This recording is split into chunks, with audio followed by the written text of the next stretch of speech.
Good day. How are you all on this fine day 30 of the session? Is it day 30? Is that right? 29. Day 29, okay. One more day till day 30. So thanks for coming out today. A couple things happened since we last were together. Just two things of note I wanted to point out. One, in the State of the State address, I said if we were not able to resolve Point Thompson by February 8th, that we would stand up and fight for Alaska's interests in getting those leases back at the Supreme Court. We did that on February 8th, so we'll be awaiting a Supreme Court decision there. Secondly, since we last met, there's been a lot of discussion on oil tax policy, and the Senate right now appears to be going three different directions. One, Senator Joe Pascovan in the Resources Committee has laid a tax increase on the table. Yesterday, Pedro Van Meurs testified in the Senate that our administration's HB 110 doesn't go nearly far enough to incentivize, significant new production. And then Senator Stedman came back and said that he thinks the Senate might come forward with an incremental step towards incenting new production. So we're trying to kind of sort through the diverging and inconsistent paths set forth by some Senate members right now and try to pull them together towards really a vision for Alaska's economic growth. I've already been very clear that my number one economic priority is to grow this economy. And to grow this economy requires incentivizing new oil production. We've already lost 140,000 barrels of oil production a day in the last 4 or so years. We're going down that production curve, that declining production curve, at a rate of 6 to 8% per year. I'm not willing to accept status quo decline. I'm not willing to accept Alaska's economic decline because of that. And so I'm calling on the Senate to focus your efforts on incentivizing new production. Quit going three different directions. Let's get together and talk about a direction forward that actually grows production and grows our economy. So those are the two topics I wanted to open with, but of course, take a range of topics from you. David. Concerning the Senate, sir, who have you talked to so far? I mean, those are, I guess that's a way of looking at things, but have you actually talked to the people involved in this right now, and have they given you these directions and so forth? What do you mean by directions? Because I've spoken the directions that they're heading. I mean, I've spoken with Senate leadership, okay. From the Senate President to the Senate Finance chairs. Mm-hmm. My commissioners have been testifying in front of these committees, as you know, Senate Resources in particular. Yeah. So the bottom line is there are multiple paths out there that are inconsistent on the Senate side of things. I'd like them to focus on growing our economy, and I'm willing to help them do that. Okay.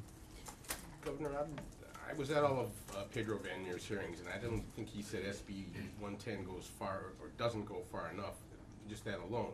He said SB 110 wouldn't. It's HB 110. Excuse me, yeah. HB 110 wouldn't incentivize industry to come in. Are you still supporting the passage of HB 110 in its current form? Of course I am. That's the only plan on the table that is actually a roadmap towards 1 million barrels a day. It's the only plan on the table where industry has said that they will put at least $5 billion of new investment on the table in the next 3 years. So of course I'm going to stick with that plan. That's the plan that will incentivize new production. And until somebody else has a plan where companies are willing to come forward and say that incentivizes new production and that those are new dollars that are not being spent now, until somebody does that, I'm going with the plan that appears to be the one that's going to work. Governor, yeah. Governor, Pedro Van Meurs said that it would take $7.5 billion a year in investment to get to the 1 million barrels a day. Do you agree with that number? And if so, where do you see that money coming from? Would it be coming from through tax rollbacks or some other way? Well, his number is based on a number of assumptions, but our administration has been clear, and Commissioner Dan Sullivan on January 25th in testimony, when he laid out one possible roadmap to 1 million barrels a day, he said the governor's goal of 1 million barrels will require tens of billions of dollars of additional private sector capital investment in Alaska. He was very clear about that. That's what we're trying to do by creating a tax reduction on North Slope fields. We've already seen this work. A couple years ago, we lowered the head tax. Cruise ships started coming back. 2 years ago, Cook Inlet tax incentives, and if you talk to anybody on the Kenai right now, the economy is starting to pick up again as new companies, new entrants come in. We have case history where reducing taxes sparks economic growth and economic opportunity. Show me one jurisdiction where a tax reduction has not led to more activity. They haven't done that yet. Would Becky? Alaska count as an example, Governor? Becky, I'll come back to you, Bob. Go ahead, Becky. On the, I just blanked.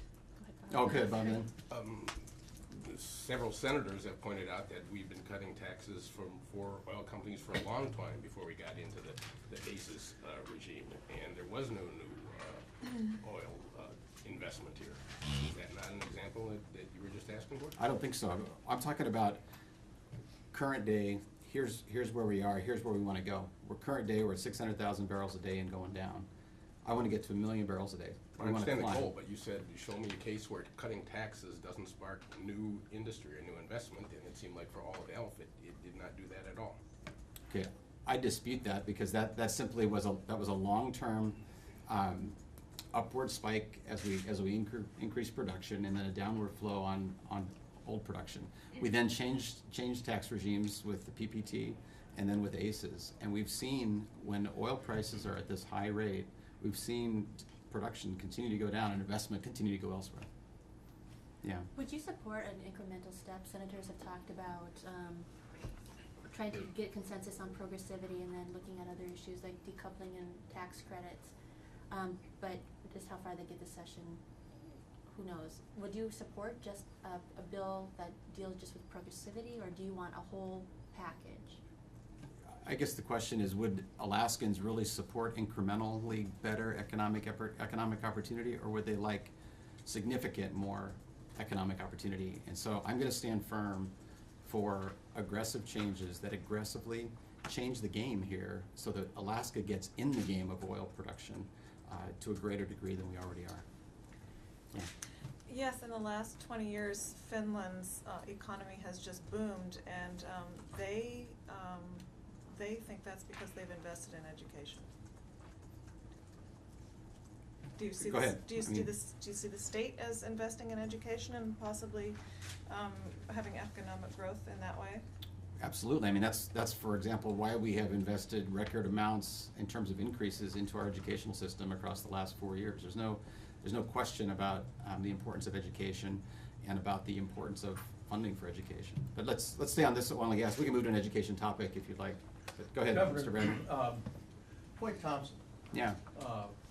what do you want there? And why, and what's the price of what you want? I want a resolution that's in Alaskans' interests. Well, and what- here's, I mean, and you and I both know that for almost 4 decades, those leases have been under lease to these companies. Correct. And it wasn't until 2005 when then Governor Murkowski's DNR commissioner put those companies in default on the lease. So we have been fighting to get these leases back since So to 2005. prove up those leases, they have to make, what, major investments in the field? Well, but let me continue the story. So they were declared in default in 2005. In the last 2 to 3 years now, those companies, in particular ExxonMobil, has invested significant dollars in new facilities. There are over $1 billion worth of new facilities. But we do not have production coming from those fields, nor any future work commitments for those fields until this case is resolved. And So so to have production, you have to have a liquids line or something to Prudhoe Bay? there are lots of different ways to, and lots of different product that can come out of there, whether liquids or gas.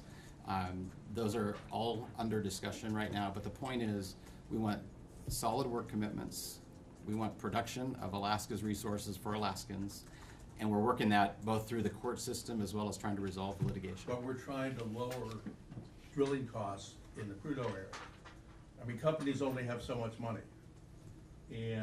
But then, I guess my point is, why would we want to increase that investment there in a known field that can be drilled out fairly shortly, if necessary, and divert that investment from where it contributes to your your $1 million a day? Because Alaskans want both their oil and gas to come to market. And Point Thompson, as a gas field, I believe, is instrumental in terms of getting gas to Alaskans and to markets beyond. So it's a, Can't you do that relatively quickly? I mean, why?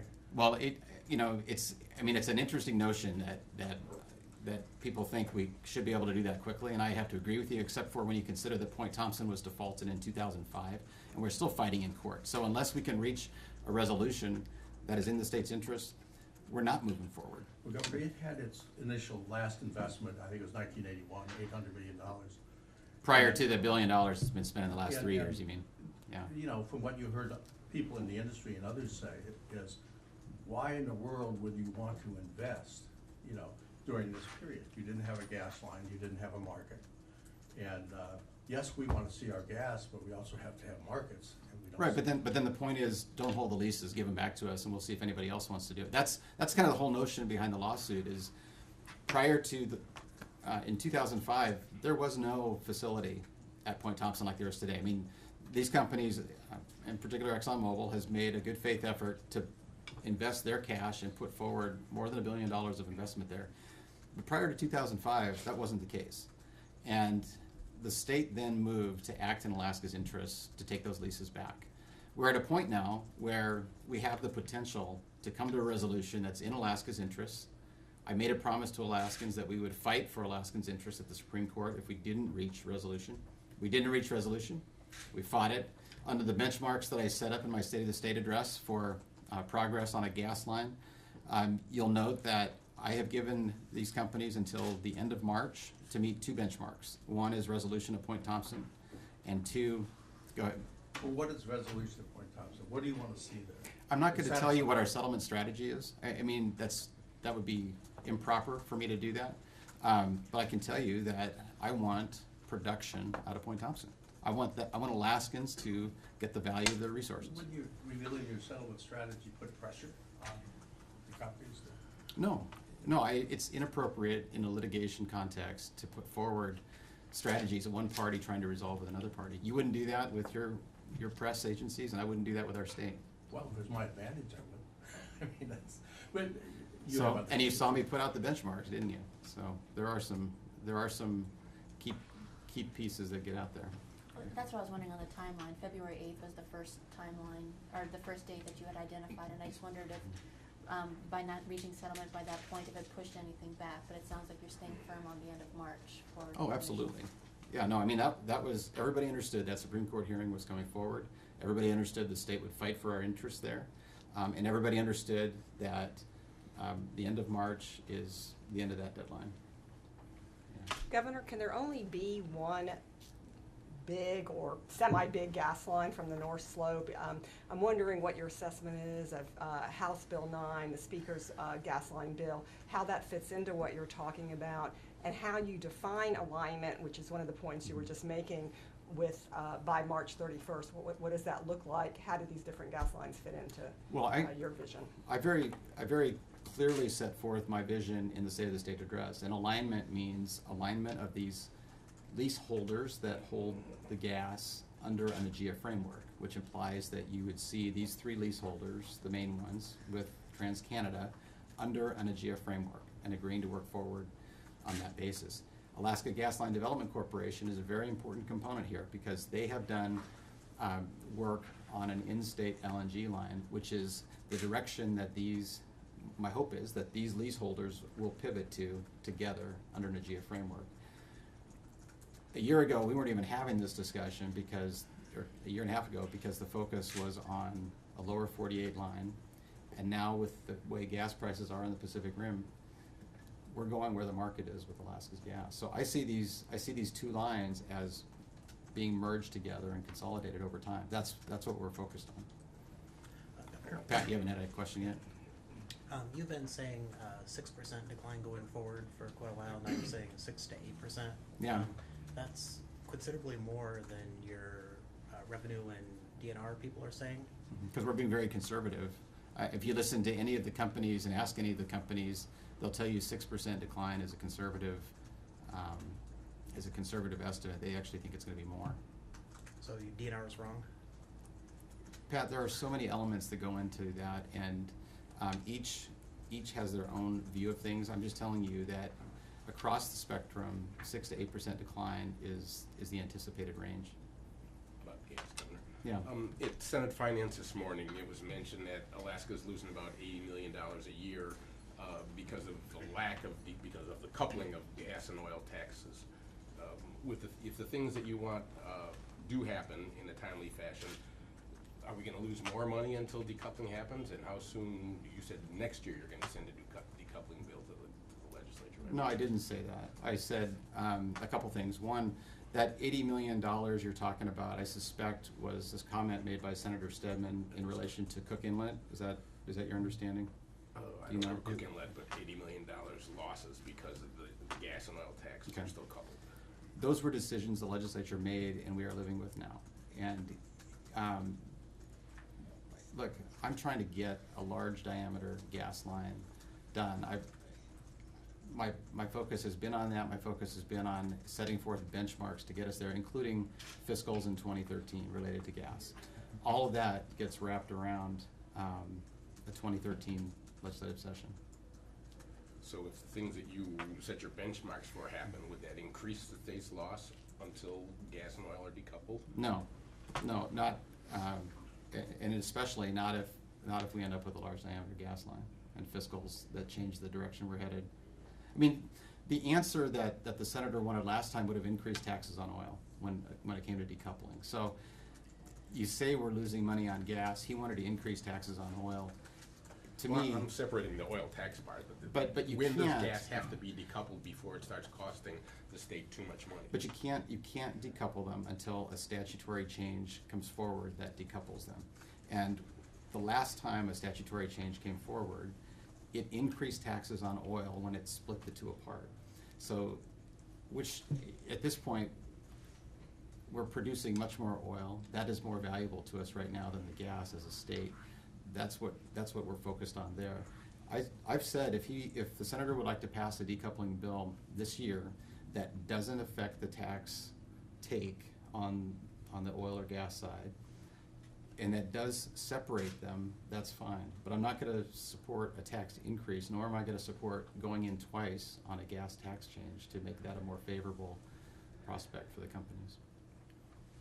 On oil taxes this morning, Pedro Van Meer said that Well, I'm sorry, oil taxes, did you say, Becky? Yes. Okay. Pedro Van Meer said this morning that HB 110 is not a viable alternative to ACEs, that it addresses some deficiencies in ACEs but not others, and also creates a deficiency. Why do you believe that this is the right alternative? And yesterday during resources, the revenue commissioner couldn't say at what point it's broken. So I'm still just wondering why you believe that is the best route. Well, I believe it's the best route because it's the only route on the table that will incentivize production, will incentivize new investment. There's no other plan out there that will do that. Everybody else seems to be happy with the status quo. I'm not accepting status quo decline for this state. I'm not accepting production decline as the way it has to be. I mentioned in my State of the State, I don't want to be fighting over whether the pipeline stays open between 300,000 barrels and 100,000 barrels. I'd rather be fighting over how do we get to 1 million barrels a day. That's a future Alaskans can relate to. That's a future that we can all flourish in and thrive in. Governor, I What have to made you follow up reverse on that change? one. How do Yeah. you justify the statement that everybody else is happy with the status quo? Okay. Senator Paskivan's bill in Senate Resources, at current prices, right now, his bill would take the same amount of taxes. When it goes up $1 more, his bill would take more taxes out of these companies, disincentivizing production and production investment. That's how I say these That's not the folks. status quo, that's a change. It's a status quo on today's prices. But tomorrow, if the price of oil goes up to 120 bucks a barrel, his proposal is to increase taxes on that. To me, that is just the wrong way to incentivize production. That actually acts as a disincentive to production. Isn't that a placeholder that he says we will have an amendment on within a matter of a week or 10 days? I saw that, Dave, and the Senate has been working on this for a year, and they come up with a 1.5-page bill with a minor change that they call a placeholder. Yeah. Alaskans deserve better. They've studied this for so long. This is the classic, what I referred to as the analysis, the paralysis of analysis. And if if they want to continue that path, they are driving Alaska into the ground, and I'm not going to let them. Your goal of a million barrels a day, what are you including in that? Are you including offshore? Again, our DNR commissioner put forth one possible roadmap on January 25th. And I don't want to read it here, but it says in 2 to 5 years, these steps, 4 to 7 years, these steps, 7 to 10 years, these steps. I can get you a copy of this when we're done here as one Okay. possible scenario. But look, And does that include offshore? in one possible scenario it does, but let me just point out, I am focused on state lands right now because the federal government so far has locked up ANWR, OCS, and the NPRA. Only recently did we get a go on part of the NPRA. So I have been focused on what we have some measure of say in. That's our tax structure over state lands. That's what I'm focused on. Do we want to go online? Do you have? Operator, could you take us off lecture mode, please? Thank you. All lines are open for Q&A at this time. If you'd like to ask a question, please press *1.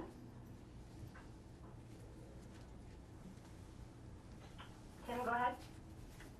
Governor, can you hear me? I can. Go ahead, Tim. This is Tim Bradner with the Charlotte Commerce.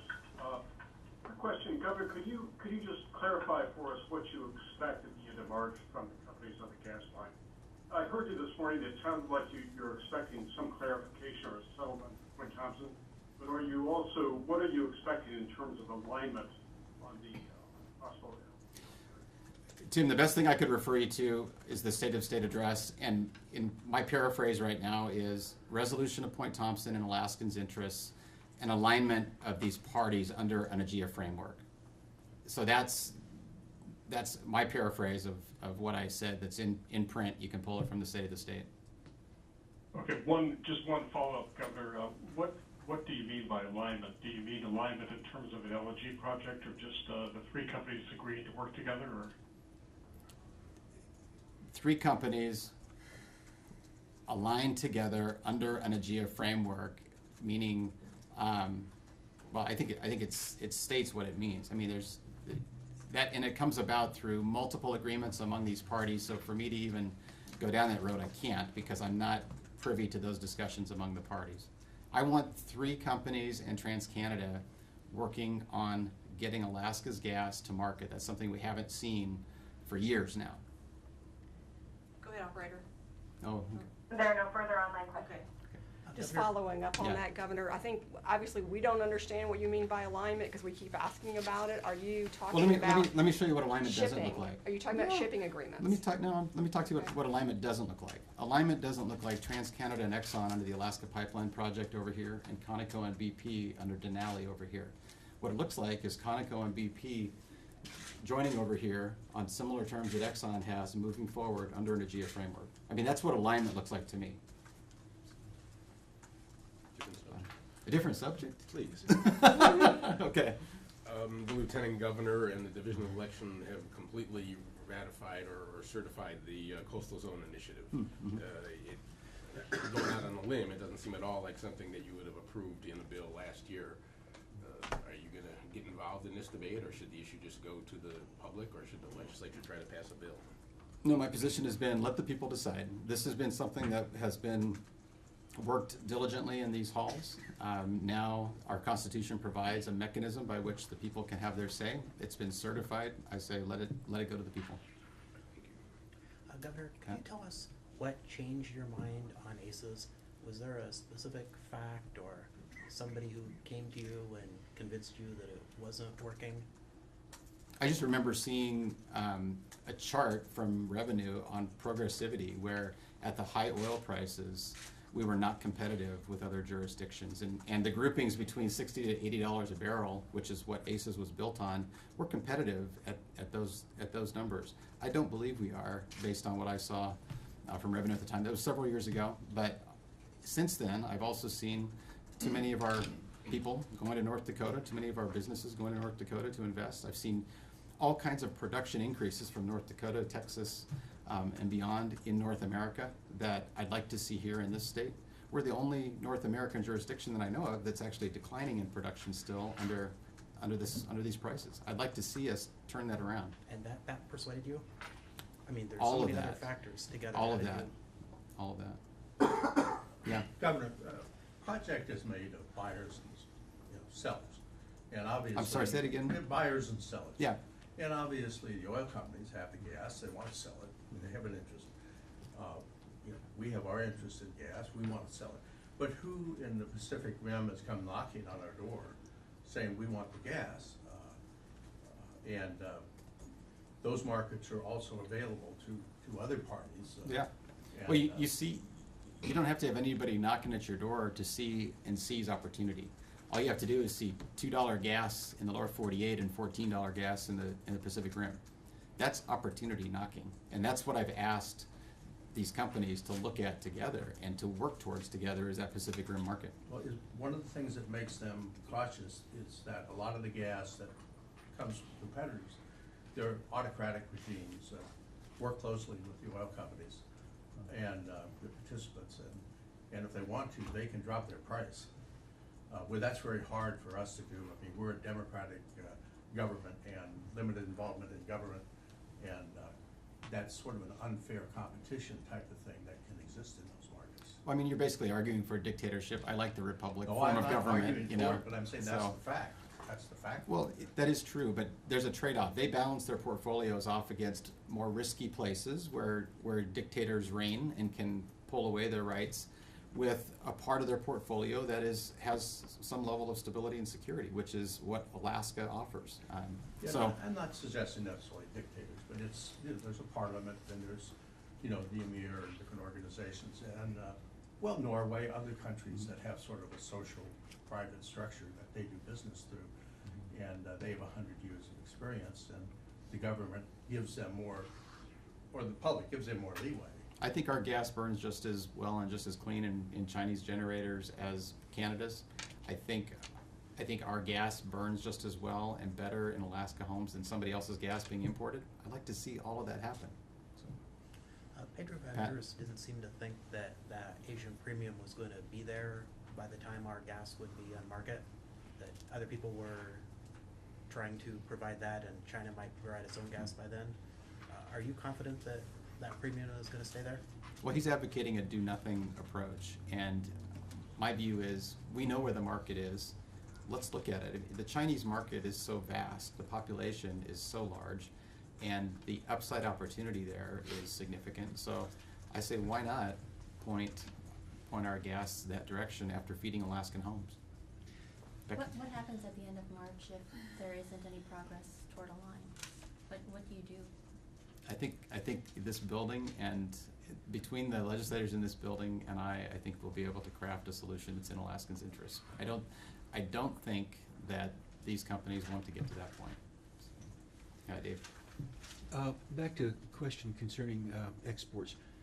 Have you or anybody within the administration met with the Sinopec national representative, U.S. representative, who was here in Anchorage back a month or two ago, or any of the other Chinese officials who could actually buy gas to see if that end of the market could be I know at least that primed? I don't know on that particular visit. I know I did not, but I do not know whether somebody from DNR did or not. Look, these companies have international marketing organizations that are in touch. Our royalty gas goes with their gas when it goes and gets sold. So my view is that we want to know what the market looks like and what the possibilities are. But there is no reason for the state right now to go out selling Sinopec on Alaska's gas. The market exists. We've got to get a supply of gas from our fields in this state. That's what I'm working to do. Yeah, you want to change the topic yet? Well, I don't know that this is a change of topic if your number one priority is economic development. I said my number one economic priority is growing our economy. Growing the economy, yes. Yeah. I don't know that this is a change of topic because education is a huge economic driver. But the state has just in the last few years settled two major education lawsuits, Yeah. and one of the things that Judge Gleason said in 2007 is the state is responsible for adequate funding. Now, that's And she said we were doing a pretty good job at that, up to that she point. It was said- the oversight piece that she She said that the disagreed on. plaintiffs at that time did not prove that there was inadequate funding. Okay, So that's another way to say it, thank you. yeah, that's, anyway. So I'm wondering how many years of flat funding, which, money loses value over time with inflation. How many years of flat funding before the state gets sued again? I don't accept your premise about flat funding, and I'm not sure why you would even state something like that. I've never said that we will flat fund education this year. That's something Okay. that you have apparently construed from somebody else's spin. That's not been what I've said. What I've said is we're gonna have a discussion about whether we're gonna automatically increase education or whether we're going to increase education on a case-by-case accountability basis. Are we going to say, for example, heating costs are up $11 million, we're gonna write a check for that? Here's what the legislature, here's what the Senate just did with the BSA increase. Now we're talking means to an end, right? If the end is a better education for our kids, which I believe it is, the end is not the BSA increase. The end is we're trying to achieve a better education for our kids. Here's what the Senate just did. They just increased the BSA, 125 one year, 130 the next year, and 135 the year after that. And they assume in their fiscal note that it won't keep going up. So the costs of their fiscal note, what they've just done, even assuming that it doesn't go up again, we all know that if it happens, it goes up $5 every year like that, they're gonna continue the $5. But let's pretend that the fiscal note of the Senate is accurate and that we've provided them based on their assumptions. They have just spent $500 million more on education, and they have not required results or anything transformational to occur within the system. What they're saying is, I mean, that is the ultimate, to me, that is the ultimate giveaway, is to say that we're going to increase by $500 million, but we're not going to require any better education for our kids. And so what is So- your proposal? so my proposal- Your proposal is House Bill 110, and they're countering that. No, And no. then their proposal is Senate Bill 171. What is your counter on Senate Bill 171? No, okay, my counter is, come in and justify your increases. Come in and tell us what you're gonna do with this money. I can understand it when you say we have increased heating costs, and I can write a check out of the state treasury, and the people know what they're getting. They're buying increased heating costs, and they're also buying greater instruction in the classroom because the school district doesn't have to pay that increase in heating costs. They're paying for increased instruction in the classroom. So you support Senate Bill 97 then? I don't know what That's numbers a- are, if you tell me what the Okay. topic is. Senate Bill so. 197, it would give supplements to municipalities and school districts when the cost of oil is high. No, you're again talking about a formulaic, automatic, up and down sort of deal. That is not what I'm in this for. So you just want one-time, year-by-year, I want accountability for the public's funding of every area, including education. and there isn't any right now, or none Not when, now, not when they or- spend $500 million of the public's money, but require no greater educational results for our children. No. Go ahead. Isn't the BSA supposed to be about inflation? I mean, we didn't increase the BSA except once between '88 and '98. And while theoretically it may not be flat funding, it turned out to be flat funding. But, you know, my understanding was, and that was to account for the growth in the normal administration and function of the school district. And that if you really wanted more performance, you had to come in and build something different. And, I mean, otherwise, wouldn't they, by inflation, they would be dying by attrition like happened in the '90s. You've just made my case. Go ahead, keep going. But it is inflation. I mean, I guess what I'm saying is the BSA is inflation. Is that correct? I think you have If it just, fits, I I mean- think you've just summed up my argument for why a BSA increase has no impact on improving educational quality for our children. It doesn't. What's that? It doesn't, but I'm not glad you doing agree. it, doesn't that have a negative increase? No, because I don't think that's the only alternative. You're setting up a false alternative. If the only alternative is a BSA increase or flat funding, then I'd have to agree with you that maybe that some things will change to the detriment. At the same time, I know that when money gets short, we get a little more creative and inventive with things. So I think the point is, in 5 years' time, by fiscal year 18, this new BSA increase means an extra $500 million of spending.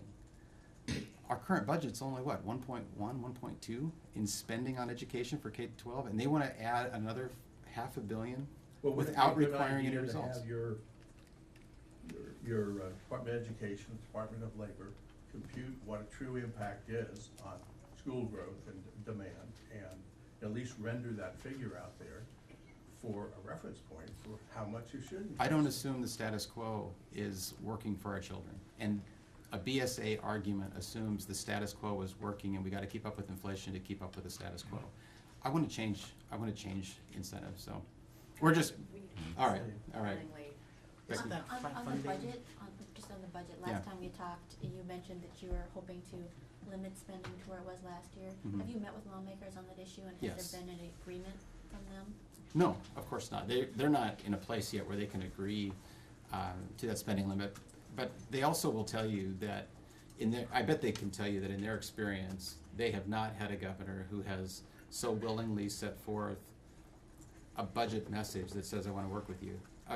A governor who comes forward and says, look, there's $800+ million of room in what I proposed. Plus there's this bond bill package over here that you can work with. And we're still not gonna spend more than last year, than the current year we're in. That is a huge message to legislators that I wanna work with them. And so it will take time for them to work through their caucus priorities and have their public hearings on the budget I proposed, because they could pass the budget I proposed. We'd be fine, we'd have healthy spending levels, but I put it out there so that we could actually work together on crafting a budget that is no greater than what we have today and save a tremendous amount in surplus. So that's it for now. Flat funding Thanks. being referred to? I'm sorry, what? Isn't that flat funding being referred to in the education budget? Isn't that the budget you proposed? Yes, but it's the budget I proposed, but if you want to give Senate credit for a placeholder, give me credit for one too. I said from the start that I will fund increases that we can hold districts accountable for what the spending is going towards. I said that from the start. You just want the legislature to do it? What's that? You just want the legislature to take the lead on doing that? No, I've given an example. I said heating costs, I'll write that check because we're buying increased heating costs and the public knows what their money's going towards. I've said that from the beginning, so that's not any different. All right, I'm gonna adjourn. Thank you. Thank you, Joseph.